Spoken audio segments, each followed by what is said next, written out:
شعور کی ایک اور کرن کے ساتھ میں ہوں چودھری محسن آبدی۔ ناظرین، ایک شخص حضرت نبی مکرم صلی اللہ علیہ وآلہ وسلم کی پاک بارگاہ میں حاضر ہوا اور عرض کرنے لگا، یا رسول اللہ صلی اللہ علیہ وسلم، گھر کے حالات بہت خراب ہیں، معاشی طور پہ انتہائی بدحالی کا شکار ہوں، جس کی وجہ سے گھر میں لڑائی جھگڑا بھی بڑھتا چلا جا رہا ہے۔ اتنی بدحالی ہے کہ فاقہ کشی کا عالم ہو چکا ہے۔ آپ صلی اللہ علیہ وسلم نے فرمایا، باوضو رہا کرو، اللہ تعالیٰ برکت ڈالے گا۔ وہ شخص چلا گیا، حضور پاک صلی اللہ علیہ وسلم کی فرمان اور حکم کے مطابق باوضو رہنا شروع کر دیا۔ کچھ وقت کے بعد جب دوبارہ حاضر خدمت ہوا تو عرض کرنے لگا، یا رسول اللہ صلی اللہ علیہ وسلم، آپ کے حکم کی تعمیل میں نے وقت گزارا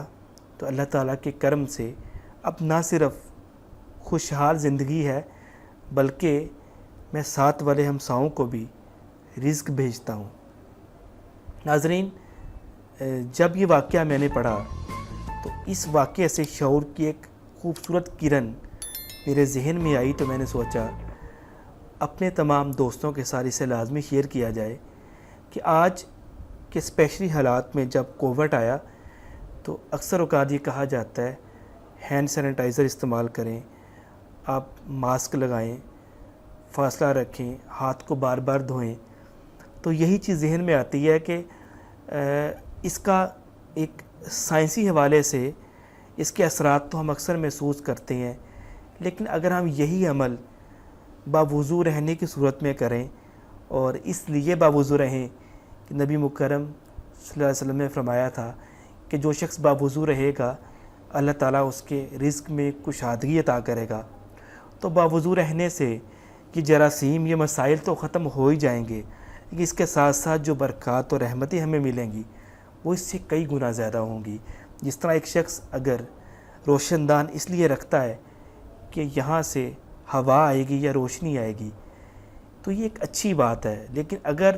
وہ روشن دان رکھنا کے پیچھے مقصد اس کا یہ ہو کہ اس سے اذان کی آواز آئے گی، تو ہوا اور روشنی تو آنا ہی تھی، لیکن اذان کی آواز رکھنے کی نیت کی وجہ سے اس کا یہ عمل بھی نیکی میں شمار ہو گیا اور اللہ تعالیٰ اس عمل کا بھی اسے اجر عطا فرمائیں گے۔ تو ناظرین، آج کے دور میں ہمیں اپنی صحت کا خیال رکھنا چاہیے، سینیٹائزر کو استعمال ضرور کرنا چاہیے، ہاتھوں کو بار بار واش کرنا چاہیے، لیکن اگر یہ تمام عمل حضرت نبی مکرم صلی اللہ علیہ وسلم کی سنت میں شامل کر کے ہم باوضو رہنے کی صورت میں کریں تو یقین کیجئے ہمیں اس کی برکات بھی ملیں گی، اس کے ثمرات بھی ملیں گے، اور یہ برکات اسی طرح ہے جس طرح ایک شخص کسی کے پاس توڑی لینے جائے تو ایک یا دو دفعہ دینے کے بعد شاید انکار کر دے، لیکن اگر وہ دانے لینے جائے گا تو وہ دانوں کو خود بوئے گا، توڑی خود بخود آئے گی۔ تو کچھ ایسی چیزیں ہوتی ہیں جو خود بخود ملتی ہیں، لیکن کچھ ایسے مقاصد ہوتے ہیں جو اسے دونوں جہان میں سرخرو کر دیتے ہیں۔ انہی مقاصد میں سے ایک مقصد یہ ہے کہ ہم باوضو رہیں اور یہ سمجھ کے رہیں کہ حضرت نبی مکرم سرکار دو عالم صلی اللہ علیہ وسلم کی سنت ہے کہ جو شخص باوضو رہتا ہے اللہ تعالیٰ اس کے رزق میں کشادگی عطا کرتا ہے۔ تو اسے جہاں پہ ہینڈ سینیٹائزر اور مختلف ذریعے سے جراثیم کش حالات بنانے میں مدد ملے گی، وہاں پہ اس کے رزق میں بھی اضافہ ہوگا۔ امید ہے آج کی گفتگو آپ کو پسند آئی ہوگی۔ مجھے پورا یقین ہے اگر ہم سب اس سنت پہ عمل کریں تو ہم معاشرے میں رہتے ہوئے معاشرتی حوالے سے آج بار بار ہمیں موبائل پہ میسیج آتا ہے اور ٹون لگی ہوتی ہے کہ ہینڈ سینیٹائزر کو استعمال کریں اور مختلف چیزیں، ہم آج عالم دین کی بات نہیں مار رہے۔ گھر میں کہا جاتا ہے، مختلف معاملات ہوتے ہیں، اساتذہ کہتے ہیں، حکومت بار بار الٹیمیٹم دیتی ہے، لیکن لوگ فاصلہ برقرار نہیں رکھتے، ہینڈ سینیٹائزر کو استعمال نہیں کرتے۔ آج سے 1400 سال پہلے قربان جائیے حضرت نبی مکرم صلی اللہ علیہ وسلم کی ذات اقدس پر آپ نے فرما دیا تھا کہ جو باوضو رہے گا